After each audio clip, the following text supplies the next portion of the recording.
We had an awesome guest with Jill Thornton this past podcast, and I want to just go over a quick snapshot of what we talked about.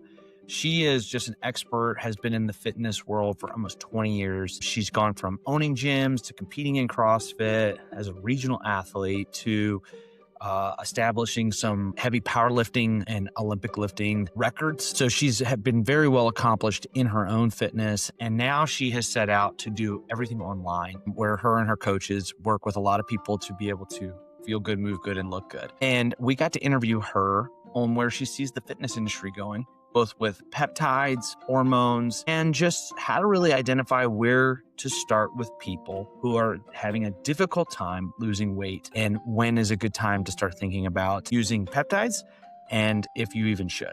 It's a really good one. Get to hear her story, listen a little bit to some of her experiences and how she coaches, and then things that are going on in the fitness industry that we should be aware of and think through. Welcome to the Comeback Athlete Podcast. We're kicking off season 3 with Jill. And Jill, I'm a big fan of you. Thanks for coming on. My wife got me onto your stuff, and I was like, oh, I'm going to follow her. She's got awesome material. So if you are a Comeback Athlete listener and you're on Instagram, go check out Jill on Instagram. What's your tag? I'm sorry, I don't have it on me right now.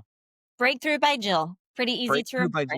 Yeah, that is easy. That's good. So yeah, one of the things that, captured me to you, and we're going to let you just run with this, like we talked a little bit off air. You were a former kind of CrossFit enthusiast, HitFit enthusiast, and then you've kind of gone a little bit more into the functional bodybuilding world, if that's the thing we want to say. Give us a little bit of background on that, and then tell us like how you got into coaching. We just want to learn a little bit more about you. Yeah. So I think it all starts back in 2013 when my husband and I opened a CrossFit affiliate.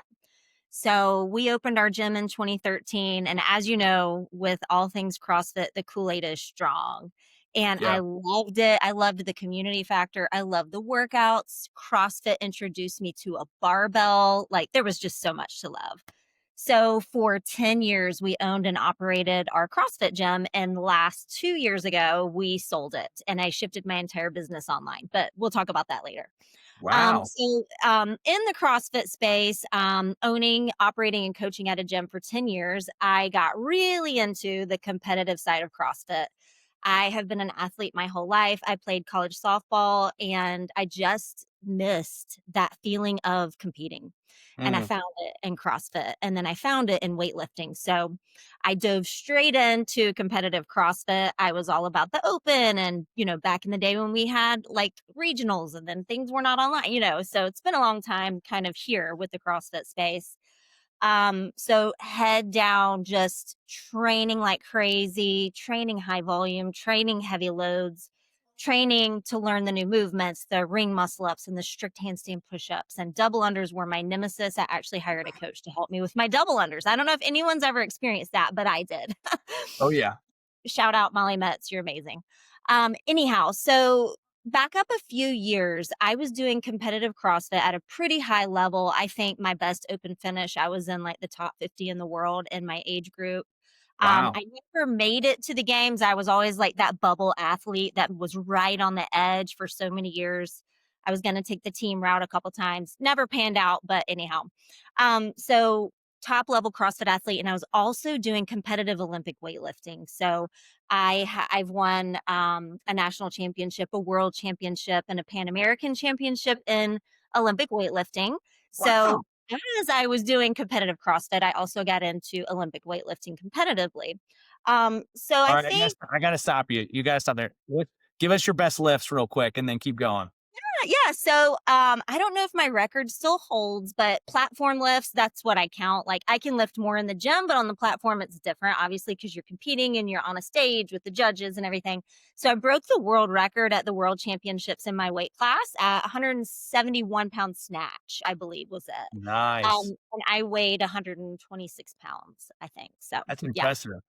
Yeah. My best clean and jerk, I think, was at Pan Am's. I think it was like 217. Yeah. Wow, that's great. Not bad for an old mom, right? Yeah, and at 120, that's really good.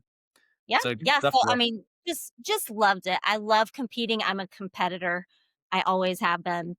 But what happened is all of this competition drive, all of this training, all of the volume, the heavy loads, the extension on my back, everything that I was putting my body through finally caught up with me. Mm, And I do put a lot of that responsibility on myself because I wasn't listening to the signals my body was giving me. I was yeah. aching, I was hurting, I wasn't recovering, and I was just pushing my body to the limits. And that's what we do when we're competitors. We push to the edge. So I ended up getting a pretty debilitating back injury. I was at Wadapalooza competing as an individual. I went to the med tent and they were like, "We think it's muscular. We think you're fine." So I went and did about 70 devil presses and toes to bar. And I could not walk off the stage after Yeah. that workout. Now, of Extension course, and it's not flexion of the back for like all a good. Yeah. 150 reps. Good lord. And I was already just hurting bad. Mm, And again, it's never one workout. It's never one thing that you do that leads to an injury like this. It's everything I did leading up to it and didn't do leading up mm, to it. So I get home and I rehab with physical therapy for a little bit and it gets better. And then I hop into the open in February. Wadapalooza is January. I hop into the open in February and I wreck myself again. mm. Thrusters and chest to bar pull ups, I think. So kipping and a barbell that's just putting so much demand on my lower back when it was already hurting. So I ended up a few weeks later in a situation where I couldn't walk or stand for longer than 30 seconds. And I ended up on the operating table in a bit of an emergency situation. I had a disc that ended up severing my sciatic nerve, which means that's why I couldn't stand. I couldn't coach a class. I could barely get through a shower without having to sit down.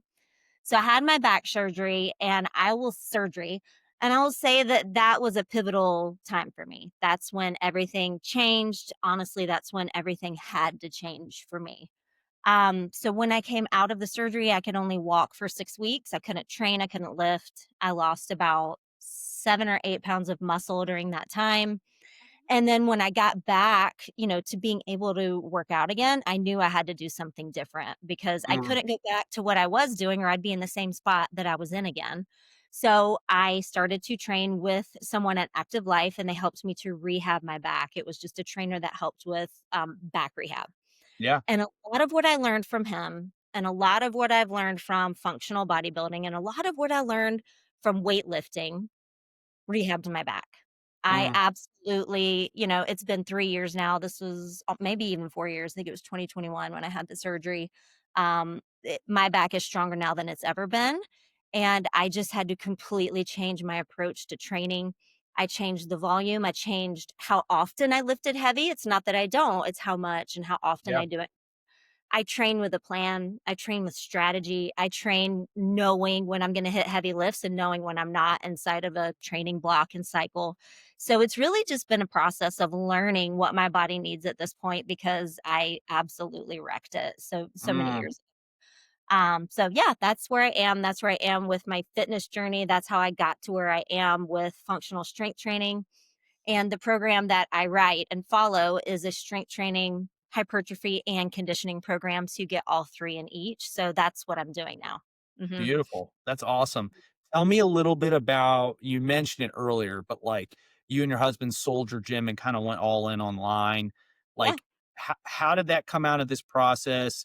Where was like, and where do you have like still a deep appreciation for the Ollie lifting CrossFit community? And then where do you have like, but now like a nuanced version based on where you are in life for, I don't know how old you are, but like a mom and just in a different stage than you were in your 20s and 30s, probably.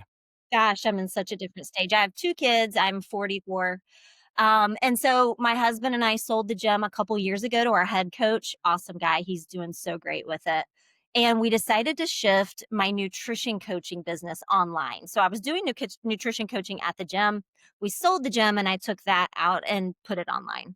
Mm, So that's what I've been really focused on the last couple years. 3 years, I think, at this point. In addition, this is something that happened in that process is I'm working with all of these people on losing fat and building muscle and changing their bodies. And I tell them to strength train and they tell me, how do I do that? What do I yeah. do? Tell Yep. me what. And I was sending PDFs and YouTube videos and clips of this and just trying to put together stuff for people where there was a gap. I delivered the nutrition, but they didn't know what to do for strength training. Mhm. So I answered that need with I created a training app that is strength training, hypertrophy, and conditioning all built into one core work because I have a huge emphasis on core work specifically for women with having babies and things like Yeah. that. And I think that was something that contributed to my back injury was having a very weak core because even if you have a six pack, that doesn't mean your core is strong, right? So Mhm. anyhow, so that's where we are now. We're in the online space. I've had the app less than a year now, my training app, and then I've been doing the nutrition coaching for a long time.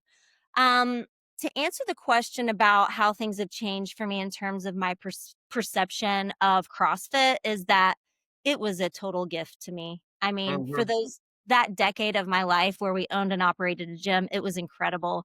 The community factor, like I said earlier, it introduced me to a barbell, to weightlifting, strength. I had never lifted weights like that in my life.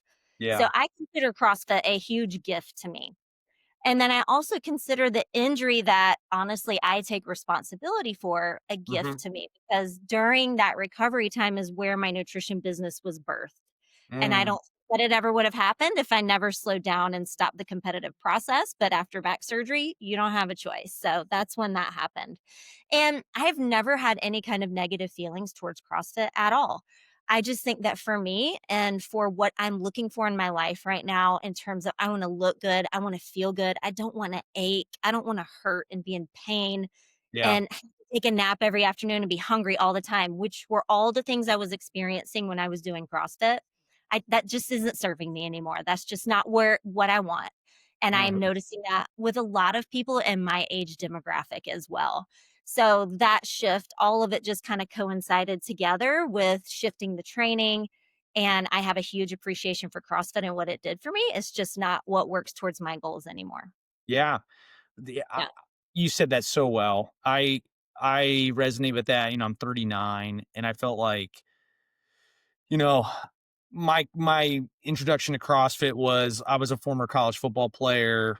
I like lost my fitness afterwards, got married early. I was a minister for a long time before that. And so CrossFit was like a way to kind of get like back into the gym and feel like I'm on a team and get that competitive itch and have community. Um I did that for so long, and then you have your first kid, and you can kind of keep doing it. And I had my second kid, and it was kind of like I'm starting to fall apart. And I kind of like peaked in my fitness at some point, and then I kind of came back to it because it was all I knew.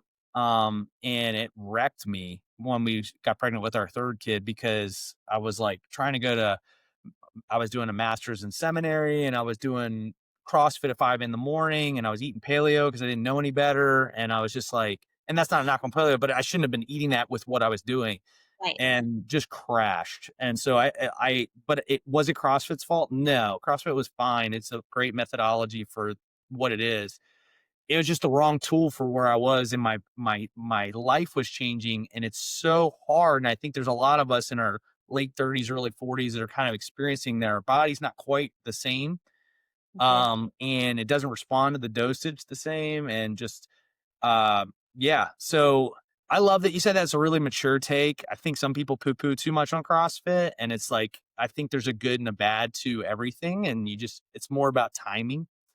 But I want to ask you just we're talking a little off air, and that was a great story and getting to know you a little bit. But now that you're coaching in nutrition and you have this app that you're working with people with the hypertrophy and conditioning, when you get to work one on one with people, I'm assuming you get to do some of that, or is it more of a scaled like masses?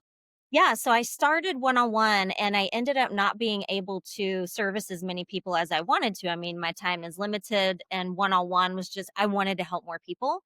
Yeah. So I shifted to more of a group coaching program and so I Hmm. do coaching. I do live coaching calls. I do weekly check-ins with everybody. It's just more of a group setting versus one-on-one. Oh, that's Mhm. awesome.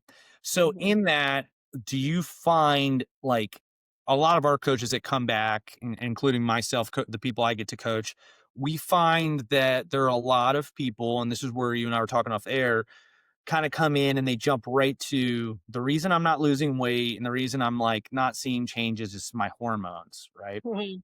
Mhm. When you experience that, like as a coach, the first thing I want to go is like, okay, let's check all of you know, basic lifestyle guidelines, like where's your sleep at? Where's that? What are some of the protocols that you do with your groups that like are check marks to help people before you jump to it's a hormone issue? Like maybe it could be these other things. Yeah, I would say we look under the hood right away. And when I say we look under the hood, it means I ask a lot of questions about lifestyle. What are you eating? What does that look like? And not just what are you eating, how much are you eating? Because the Mhm, quality of your food determines your health, but the quantity determines your weight. And mhm. both are very important. And a lot of times, my background, I did hardcore paleo. I was doing all the quality foods, but I was overeating calories in nuts and seeds and trail mix and bacon. And I was fluffy and puffy, and I didn't understand why I was eating so, and I'm doing air quotes, clean. Yeah. That's quality. I was very healthy. I was eating great quality diet, but I wasn't controlling quantity or calories. So once I realized that, hey, I'm overeating calories, that's why I have excess fat. I dialed in the calories, kept the quality, excuse me, factor there. Lean proteins, fruits, vegetables. I did shift from that paleo restrictive type of diet to, more of a flexible dieting approach where I do allow potatoes and legumes and oats and things like that. Carbohydrates are amazing. We need them. Ladies, you need them. It's your Yep. body's main source of fuel. It wants it and it uses it, especially if you're doing CrossFit, you need carbohydrates. Okay, but I digress. So Yeah. back to how I uncover the hood. I can definitely go off on a ton of bunny trails here. Before we hit on hormones with anybody, and listen, hormones is a big topic right now. It's Mhm, trending. If that makes sense, hormones is a big deal. Before we ever get into that conversation, I want to know again, what are you eating and how much are you eating? How are you moving your body? Are you walking? Are you sleeping? Are you recovering? Are you super stressed out? How's your water intake? How are mhm, your relationships? How's your life? I will say for 98% of my clients, once we go through the process of looking at all of these different lifestyle factors, we never get to hormones. mhm, Hormones, because if you can dial in the foods you eat and have an awareness of what you're eating and how much, if you can train and if you can move your body a little bit more with some walking and get in the sunshine and rest a little better, all of those things you're feeling are going to be resolved by some simple lifestyle factors. And we don't even need to dive into the hormone component. So, mhm. I love that. Like, yeah. that makes me feel better as a coach too, just like that has been our protocol. Like, we typically try to start there, mostly because it's what we practice, right? It's like the things we can do. Um, at Comeback, we do have a doctor on our team that we do look at labs and let him handle Mhm. all that, and he works with us with it to be able to coach better. But, like, without going there so quickly, it's really good to just honestly help people do the basics better. And a Yeah. lot of times we just skip those and we go right into like, let's go to the most complex parts of what's not working. I Yeah. also think, like, back to the resistance training you talked about, I was doing all this nutrition coaching and then people weren't doing the resistance training part and they didn't know how to. I really want to ask my clients a lot, like, are you really hitting like RPE eights, eight and a halfs, or are you constantly staying in like a 5 and a 6 range? And Yes. if you're doing that, how are we really going to build muscle and get leaner? Not. And so I think people don't know what that feels like and they think it's going to be easier than it is. So those are like educational things I think coaches need to do more time with their clients on. But one of the things I wanted to ask you was just when you're starting a new group, like, and you're onboarding some, let's say 5, 10 new people that are joining in with your fitness. What are some of the key things that you educationally or want to not only educate them on, but like questions that you start with to kind of make sure we're heading in the right trajectory for most people who are, I'm sure, signing up with you, which is wanting to lose some weight and feel better and look better. Yeah, so we start off with a baseline where they're just going to set some SMART goals. They're going to tell me, what is the thing you're trying to do? And my program is 12 weeks long. So, what do you want the end goal to be of this 12-week program? So, they'll tell me that.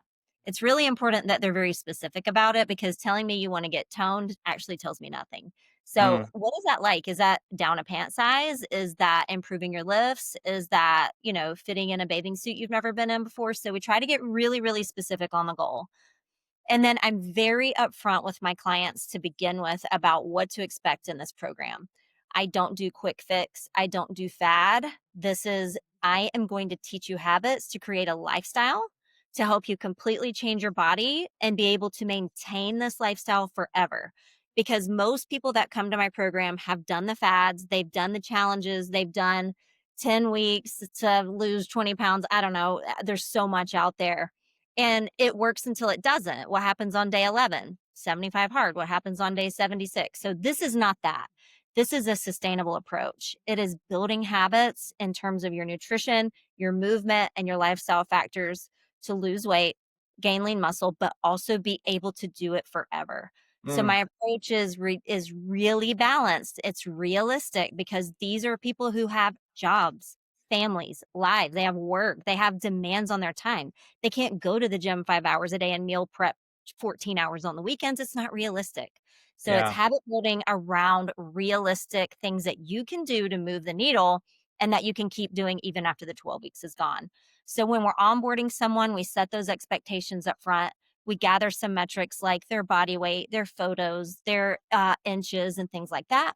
And then we track those things every single week for the 12-week period. We troubleshoot. We hope they're going to face an obstacle during this time so that we can help them overcome it, right? Mm, Because most people get frustrated and they quit on some kind of nutrition fat loss journey because life happens, an obstacle happens, you get sick, your husband's out of town, something happens, and then you go off the rails and you never get back on.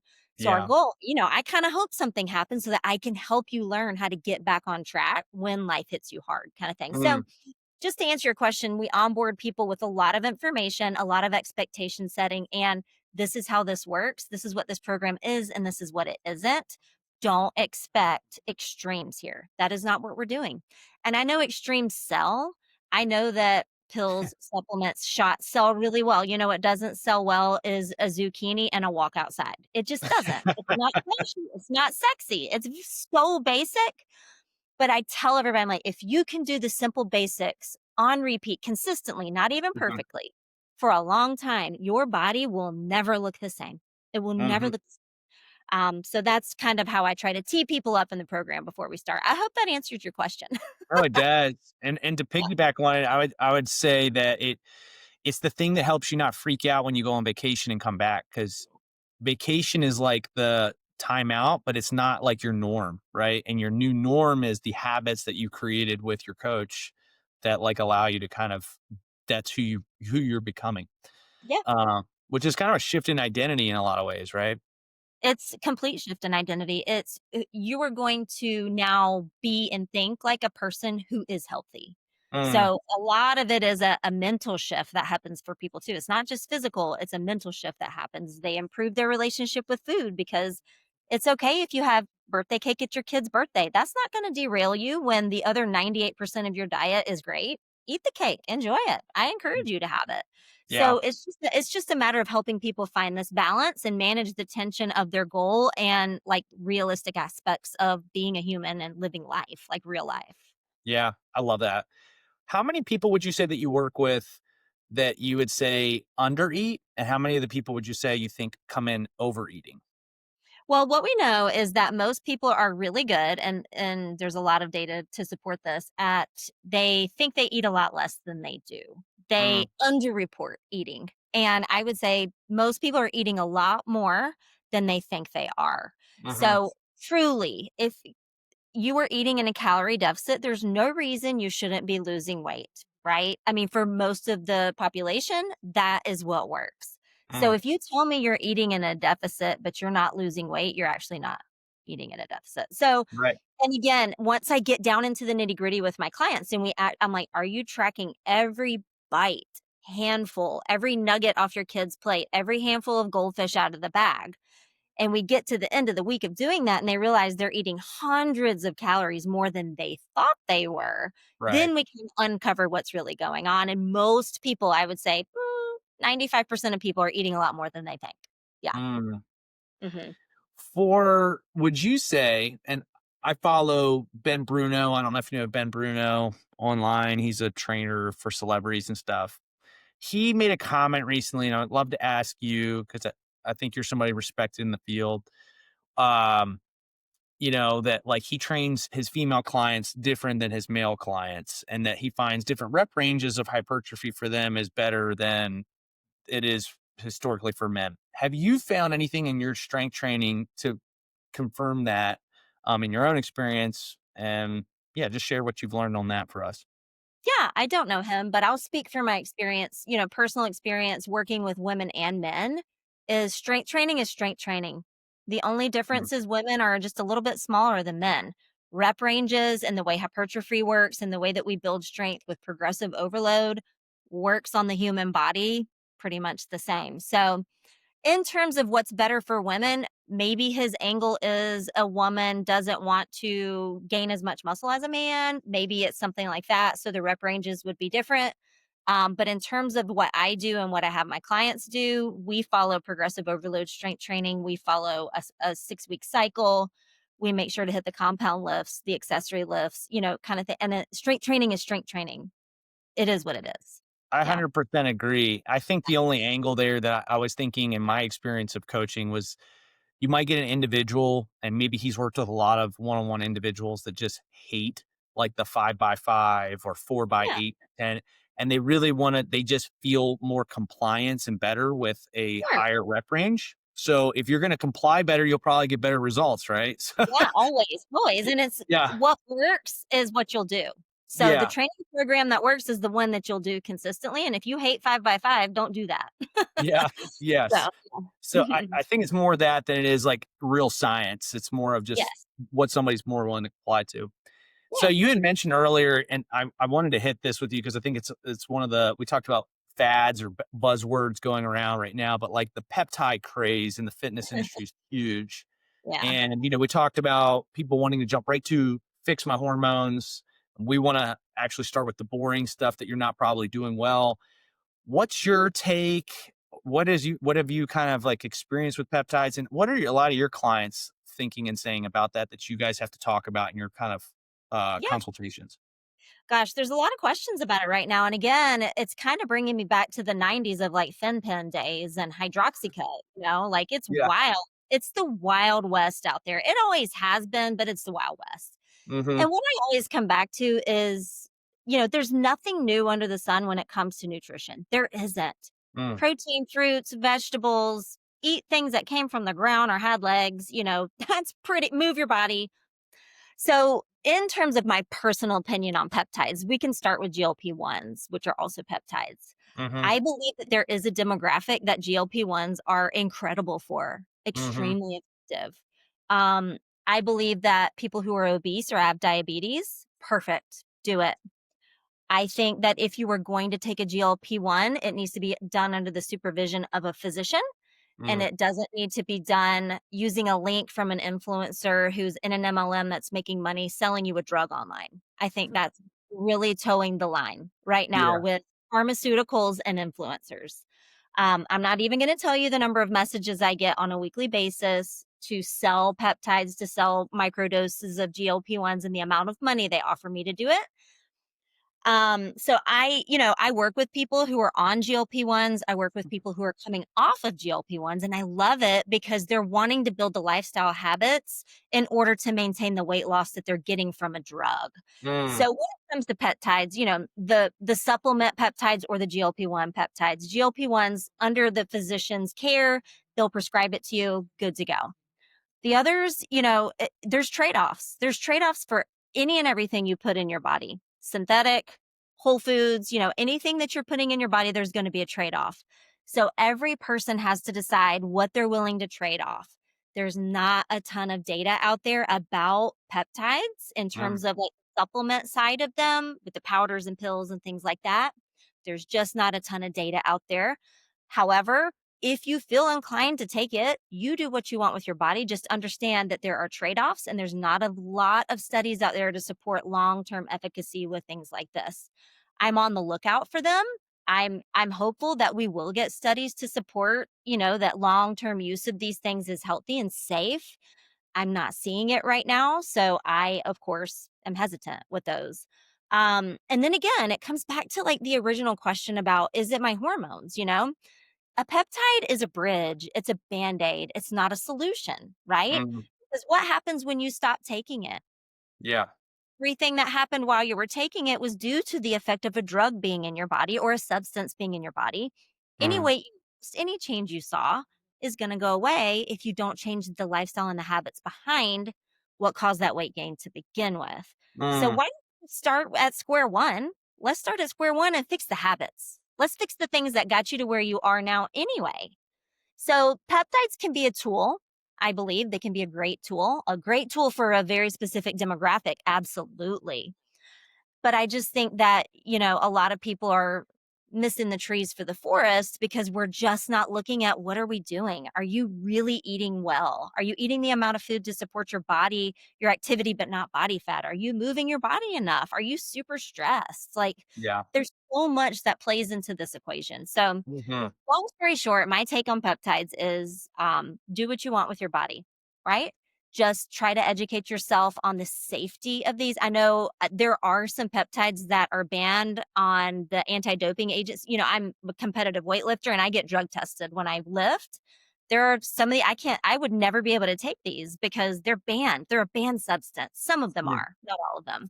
So just keeping all of that in mind, like why would USADA ban these things if they didn't think that they might not be unsafe. You know what I'm yeah. saying?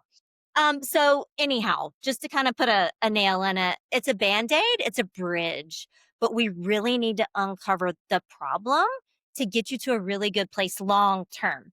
There Yeah. will be people that have to take GLP-1s for the rest of their life, right? Most people are going to want to come off of peptides and GLPs at some point, and then what happens?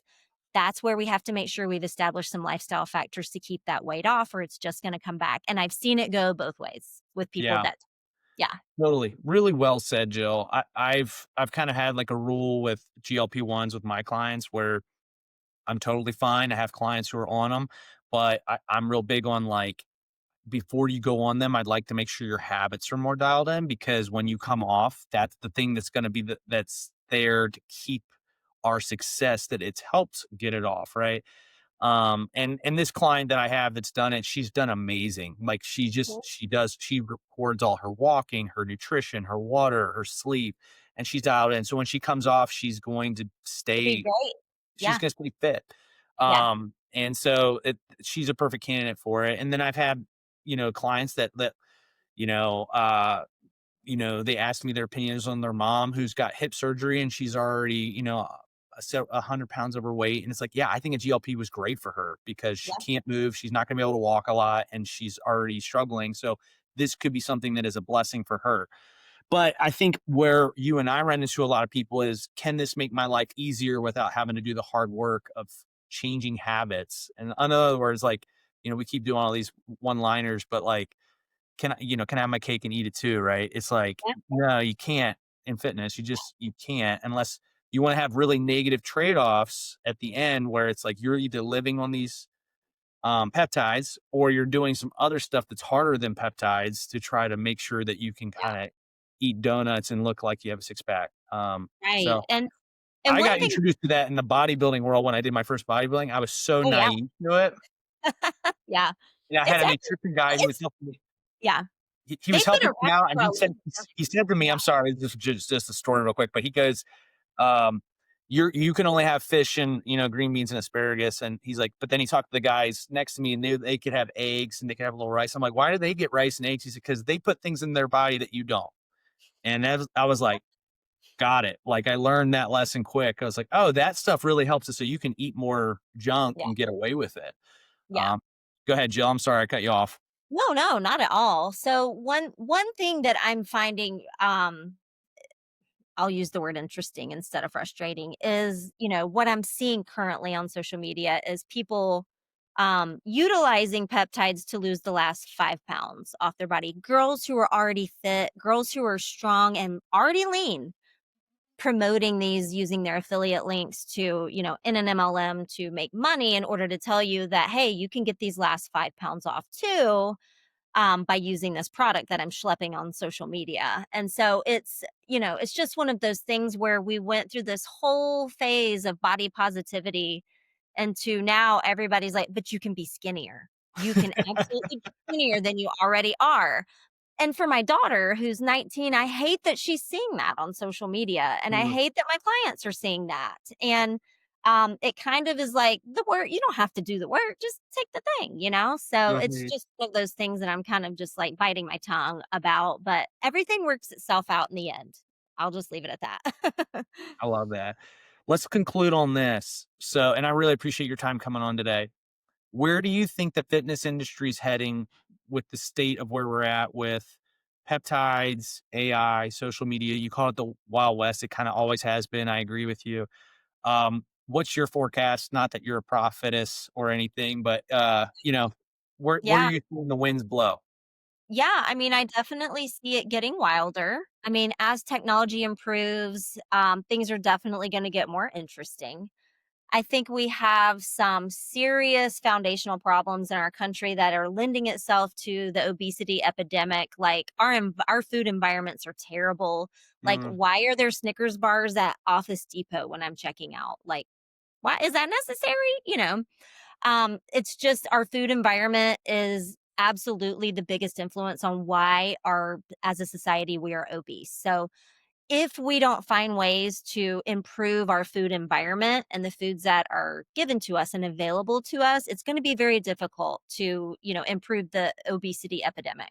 hmm, And then in terms of that, people aren't using diet and exercise to lose weight. So what they're going to start turning to are synthetic solutions like pills, supplements, and shots because people aren't doing the exercise thing. If they were, we wouldn't be in this epidemic. So I think it's only going to continue to get larger and bigger. I think that no matter what, the basics of nutrition and movement are always going to work. They are going to work if you do them consistently enough. But I definitely think all of the different things are it's just going to get wilder. And we just have to remember, you and I, people who are fighting the fight for like, hey, eat nutrient dense foods, move your body, sleep, and drink your water. We're just going to have to keep fighting for sure. yeah. Yeah. I don't think it's going away, and I don't think it's an information issue, which is why I'm hopeful for us coaches to still have a career of helping people. Yeah. I had a really good talk with Marcus Philly on this and when he came on my podcast over summer. And it was really interesting because his take was, I think like the number one problem that people have in fitness is always compliance, right? That's usually what we're trying to solve is like, how do we Mhm. help people comply? Like you said it so well earlier. I'm dealing with real people who have kids and jobs and they can't food prep forever and they can't, go 4 hours in the gym. So it's like, okay, if it's an information issue, it's all out there. I'm out of a job. But if you need someone to come alongside you and help you strategize and think through your particular life and your individual goals. Like, I think that is going to, we're going to be able to help more people, hopefully, with technology. And we're Mhm. not going to have to double guess our information. Like, we'll hopefully will have more synchronized. And I'm maybe optimistic that it will hopefully get more common knowledge that, like, yes, you need more carbohydrates for CrossFit. Like, it's not even debatable anymore. Yeah. Um, where I think the information used to be very debatable. And I don't think that's going away soon, but I think it will go away hopefully in the future.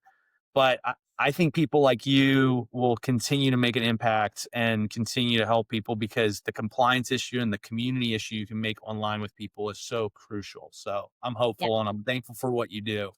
Um, Again, thanks for coming on, and I appreciate you. Where can our listeners find you, and what are some links that we can hook up on our YouTube here for people to click and find how to get a Yeah. hold of you?